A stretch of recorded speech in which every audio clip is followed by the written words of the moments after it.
These are solemn times that we're in, and some of you have asked this morning, do you know your mask is on upside down? Yes, I do. Because our state and our nation are in distress. That's what a ship at sea does when it's in distress. It turns the flag upside down. And there's only one way to change that. And let's do that by working together as a body. Let's don't talk about Republicans. Let's don't talk about Democrats. Let's don't talk about unaffiliated. Let's talk about citizens of Colorado. And we have been in a time where I see the fourth branch of government has become very strong. The regulatory agencies. I could talk about several today here, but I want to talk about one in particular that is affecting my district and the district of the senator from Vail, Colorado Department of Transportation. There's a project called Little Blue Canyon, about 4.5 miles between Montrose and Gunnison. And the contract has been let. I read about that in the paper the other day.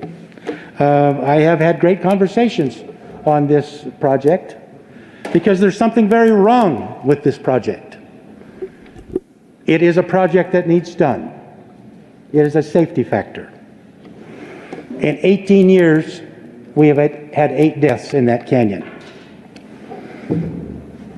In comparison today, my county alone has had 34 deaths from COVID.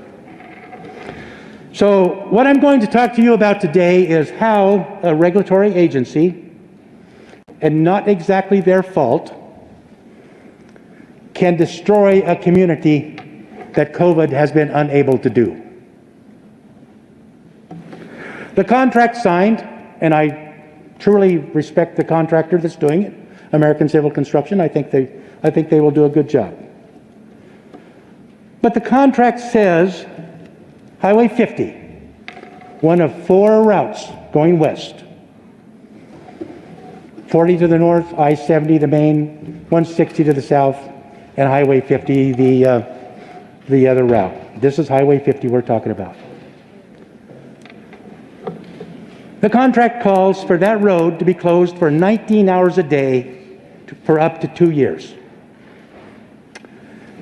It would be open for one-way traffic, 6:30 to 8:30 in the morning, 12:30 to 1:30, and 5:30 to 7:30. I could bring you a whole stack of letters from communities saying, citizens, we can't live with this. Our own hospital, I'm glad we mentioned hospitals here today. It is a trauma center. There's no way to get people from Gunnison to Montrose without going through a very narrow alternate route that puts many, many miles on. This is not acceptable. To the credit of the governor and Director Liu, Colorado Department of Transportation,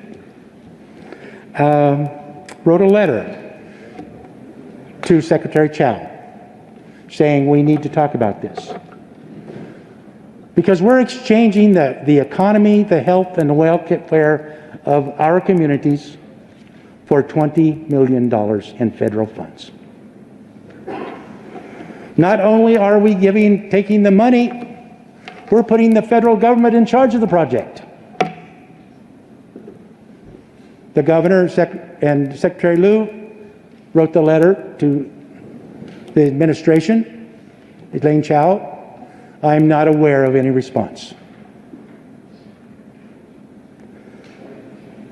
Members, this is wrong. I don't care which side of the aisle you are on. There has to be a better way. I want to make it perfectly clear that it is not our intention to kill this project. It is needed. But frankly, $20 million to destroy an economy for 2 years. I come out of the agricultural industry. Most of our livestock goes to La Junta, eastern Kansas, stuff like that. So the alternate route is over Interstate 70 to Denver, and then back to southeast Colorado, doubling the mileage, doubling the freight, doubling the time those animals are on the truck. Everything that we consume, everything that we produce in Montrose County, and it is the largest agricultural county in Colorado west of the Continental Divide, everything that we do is trucked in and trucked out. The majority of that traffic is on Highway 50. So today I am here to plead with you